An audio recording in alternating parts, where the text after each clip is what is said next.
we have had a pretty mature field of advanced non-small cell management that has many positive trials, more than we can possibly choose among, for our first-line treatment for folks who don't have a driver mutation, and when we would generally favor immunotherapy with or without chemotherapy. And one of those options that we have is the most comprehensive, that actually includes chemotherapy with our 2-drug doublet approach, plus a combination of immunotherapy agents, Opdivo and ipilimumab, Yervoy. And so this can be a challenging combination to put together, but you're doing the chemotherapy for 2 cycles. You really front load and get a big hit up front, and then you have the benefit of an aggressive immunotherapy approach, 2 drugs, and you potentially will still have the benefit of chemo to consider later. If people did chemotherapy with Alimta, pemetrexed, you can continue that going. But this is not a new trial. This trial called CheckMate 9LA that gives the 4-drug regimen has been around. It's been FDA approved for years. It's not that widely used. And what we saw at ASCO was a mature presentation of the data with 4-year follow-up. And the real finding being that the results appear to be particularly encouraging for patients who got the 4-drug combination, that got the doublet with Nivo and Ipi, or Opdivo and Yervoy.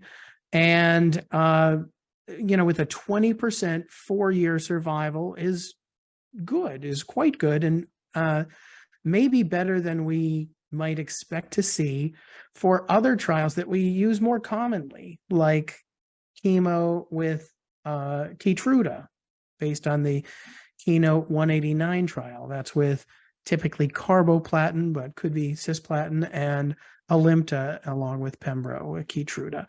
Now, what I found particularly provocative was when you look at the patients who had PD-L1 less than 1%, this is a group where we have tended to not see great results in with the chemo plus, say, Keytruda approach. It's still an incremental benefit over chemo alone, but we don't tend to see more than about 10% of patients who are out at 4 years. And here, 23% even of this population are doing well.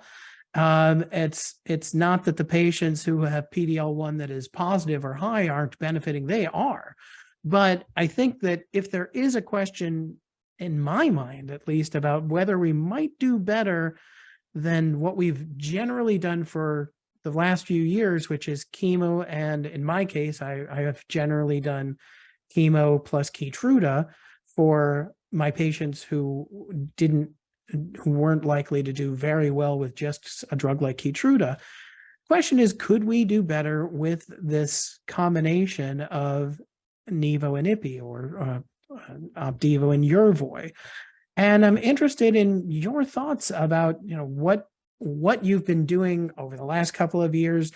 Have you been inclined to say that for the patients with PD-L1 less than 1%, which is 35–40% of our patients, that chemo plus Keytruda is quite fine, or maybe that we should be treating these patients differently? And do these data mean anything to you? And maybe if I can start with you, Christine.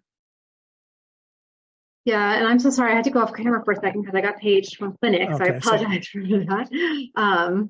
So I will be honest and say I haven't used this regimen a lot. And part of that, I think, is just, in the setting of multiple regimens for treating first line meaning first treatment for patients with stage 4 lung cancer, there in my mind, this is another area where there's ambiguity, and there's not a clear answer of what's the right thing to do when there are multiple options. So on one hand, it's nice to have options. On another hand, it's not nice to have options because it's not clear always, what options to take. I will say my concerns about this regimen. I think this is great data. I like it. I think it reinforces the regimen. My concerns here are and I appreciate the fact that they're trying to utilize this data, or that there's a potential niche for this data in the PD-L1 low population.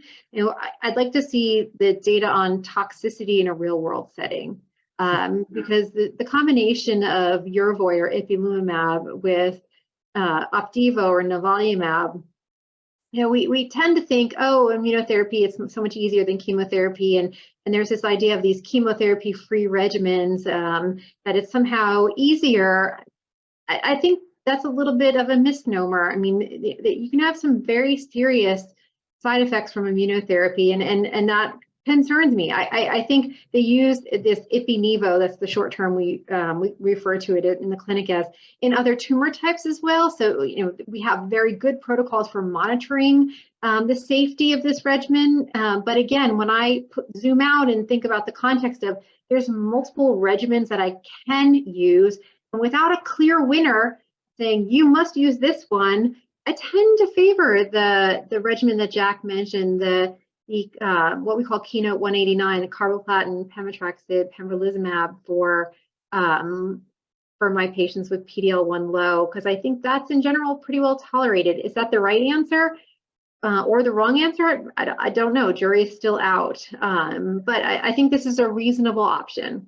Well, they also just did note that, interestingly, and I don't know that this changes anything, but that the patients who stopped immunotherapy due to side effects, which I agree is a big issue, tended to do unusually well. But we've seen this in a lot of trials, that the patients who run aground due to side effects, that is somewhat of a proxy for immune activity, bad and good. And maybe in a lot of these patients tend to get the most robust, long-lasting effects. So here, it's not like we're shooting to have prohibitive side effects by any means, and it's a real issue. But maybe as a consolation prize, if you did, there could be some dramatic longitudinal benefits. But that said, I think that you make the point that this is in a study, and in the broader real world, a lot of patients don't have as much support. A lot of the docs don't have as much support, and there may be considerable risk, more than we see in a well-conducted, managed trial in places that tend to have a lot more resources, than applying this in places that may not. Alfredo, can I get your thoughts both on, on all of these things that we talked about, whether PD-L1 less than 1% is maybe a different group to you, whether IO combination like Nivo-Ipi is appealing, and how wary you are about side effects here? Yeah, so thank you very much. I can narrow it down even more. I think for me, what I see a potential room for this combination is for squamous PD-L1 negative. So it's a subtype, because I think in the CheckMate you go both. So I think for the squamous, I do see potential room, but I got to be honest, I haven't used it a lot because of the side effects, or the concern of dealing with very severe side effects. But this is the only subgroup where I could consider perhaps, and what we have constantly seen a benefit of adding to have two immunotherapy treatment to the chemotherapy, or even on their own. There's another study where it's the CheckMate 227, where they also see ipilimumab and nivolumab, so given to the patient, and we saw that in the negative PD-L1, so less than 1%, there was some signal that of benefit. So I still prefer to use, of course, the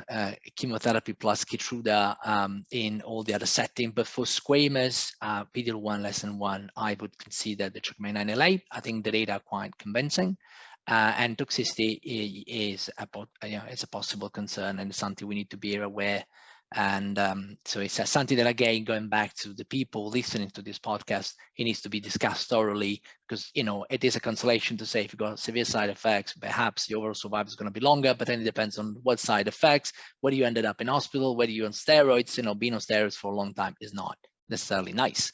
So nor is just being hospitalized with colitis or some of these other it's issues. not, or hepatitis, or it's, you know, it's really bad. So maybe just in squamous with PD-L1 less than 1% would be my take. For all the others, I think I'm happy with what I've been given. Okay, so really some open questions, different interpretations, but something to watch and maybe something to really individualize for your patients.